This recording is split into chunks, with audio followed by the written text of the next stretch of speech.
Cheers! The Durham Report has officially unveiled major scandals within the upper echelons of the United States government, if there weren't so many already.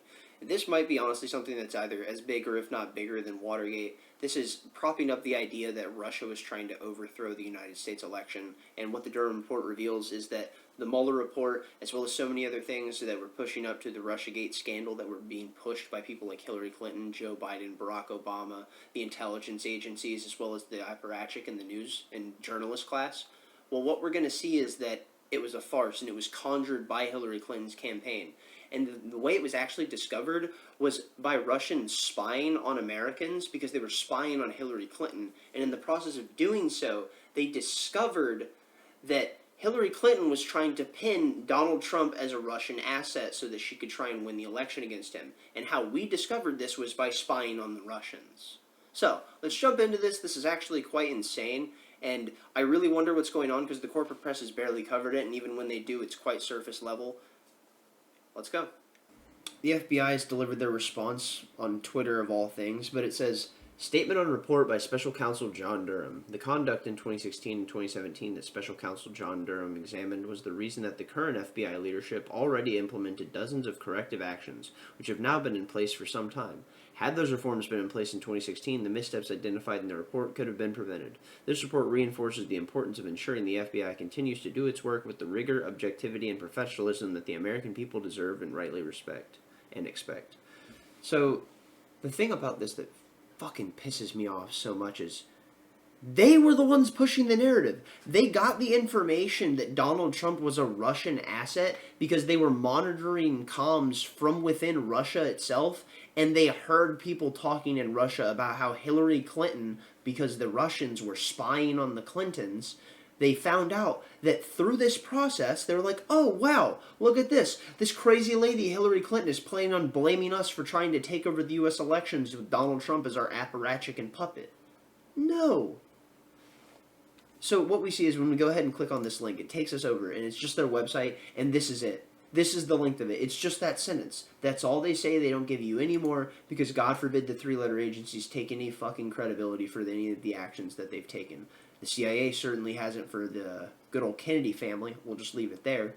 But like it says, the conduct in 2016 and 2017 that the Special Counsel Durham examined was the reason for the current FBI leadership already implementing dozens of corrective actions. It's like, well, how is it through the process of the most rigorous investigation I can imagine outside of like the 9/11 Commission and the OKC bombing investigation, which they didn't investigate much because many people speculate there were already feds involved, that you completely bypass all of the norms of so many of the typical standards of what the intelligence community operates on, and you persecute someone who is trying to sit at the throne of the presidency, and then you operate as the fucking arm of the Democratic Party. And I'm not here to simp for the Republicans.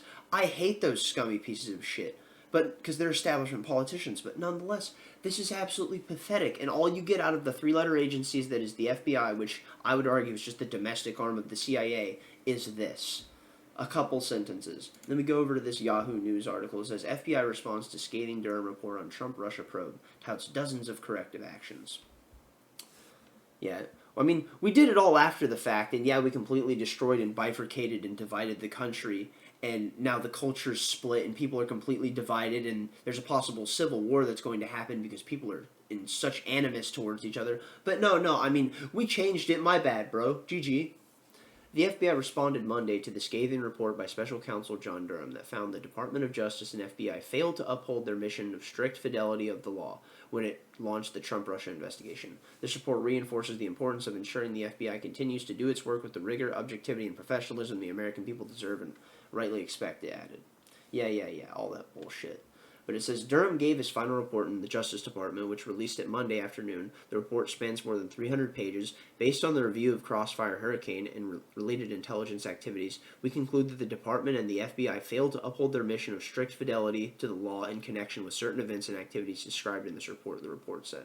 Durham said his investigation was also revealed that senior FBI personnel displayed a serious lack of analytical rigor towards the information that they received, especially information received from politically affiliated persons and entities, aka the Clinton campaign and the Obama administration, and Joe Biden, who is now the sitting president of the United States, who knew about this, who consistently talked about this, as well as saying the fact that his son in the Hunter Biden laptop leak was Russian disinformation, and the hallmarks of like 40 or 50 something top intel executives were saying that this all has the hallmarks of Russian disinformation and yada yada yada nonsense, everything they used to spin and push more lies.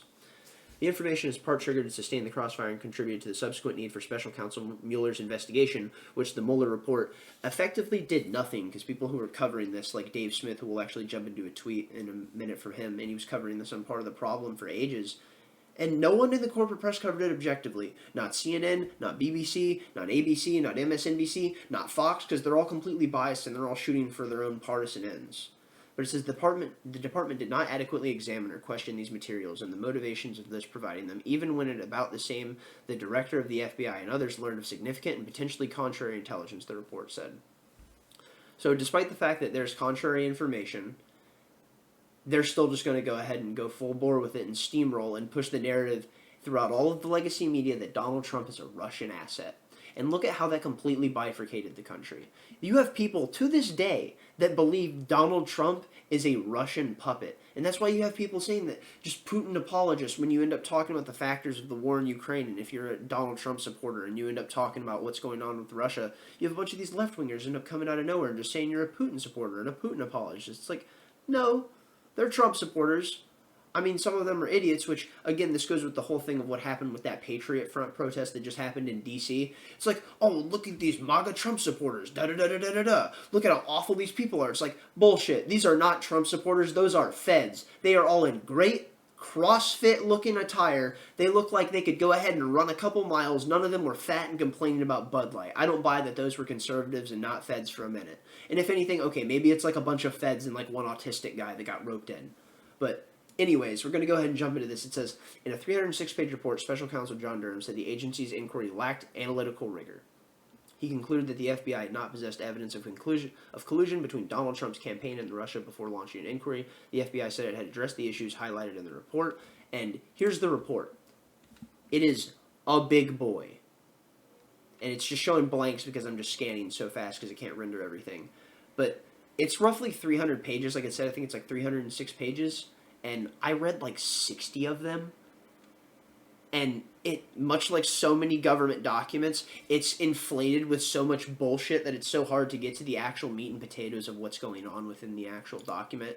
But in this tweet from Dave Smith, it says, the Durham Report gives us more information about what was allegedly clear. The last president was framed for treason by his own intelligence agencies in an attempted coup. Truly one of the craziest stories in U.S. history. And as we've seen with what's going on with the first video that I made, which if you haven't seen it, go check that out. And I'm talking about the history of coups throughout the United States and how we've consistently established them across the world to make our own ends.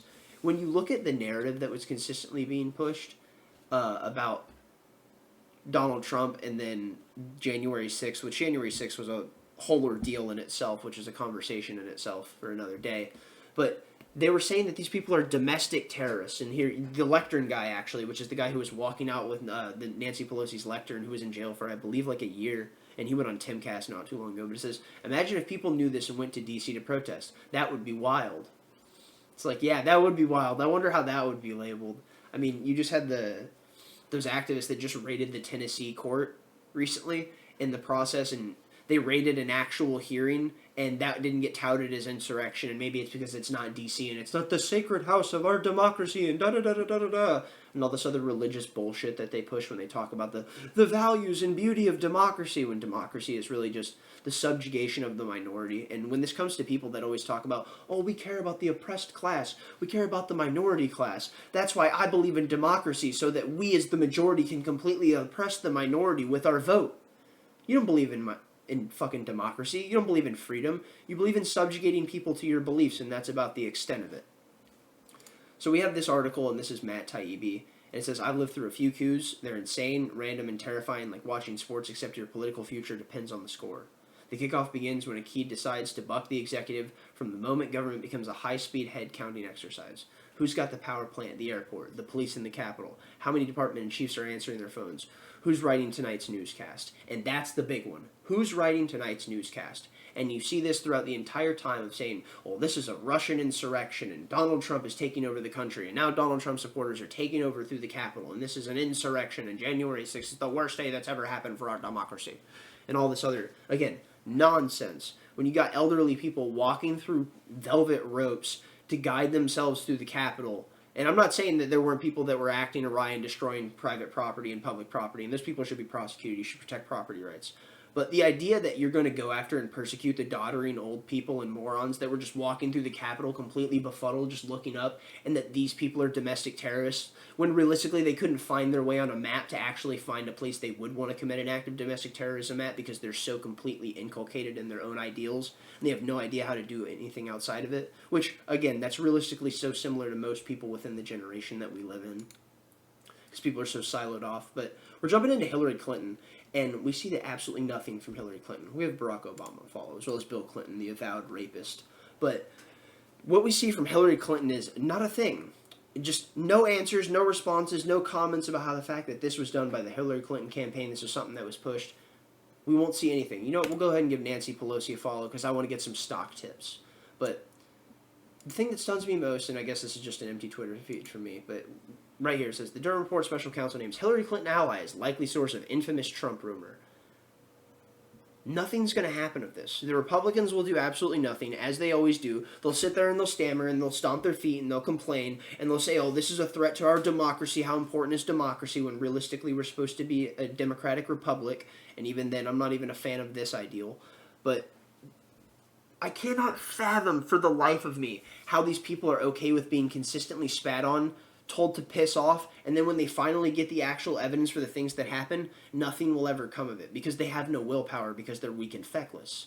And you see how weak and feckless people are, and I think if Donald Trump gets elected, we might see another example of how weak and feckless these people are, because if he gets in after the information like this is dropped, and people actually decide to vote for Donald Trump and elect him, which I will not be doing, but what fucking blows my mind about this is if he doesn't go in and just clean house and Schedule F, just completely Alt F4 and get rid of everyone, completely get rid of all the bureaucrats and rehire up, then at what point are you going to do anything? Because you have to purge everything from the intelligence apparatus to the deep state to the journalist class to the value of what these apparatchiks and these people hold in the eye of the people. You have to completely dismantle and demolish it. Alright, that's really all I've got. I'm going to leave this here. If you like this, give it a thumbs up. If you didn't, give it a thumbs down. I will have everything linked in the description down below as per usual. Thank you for watching if you got this far. And yeah, be safe. Tell someone you love them.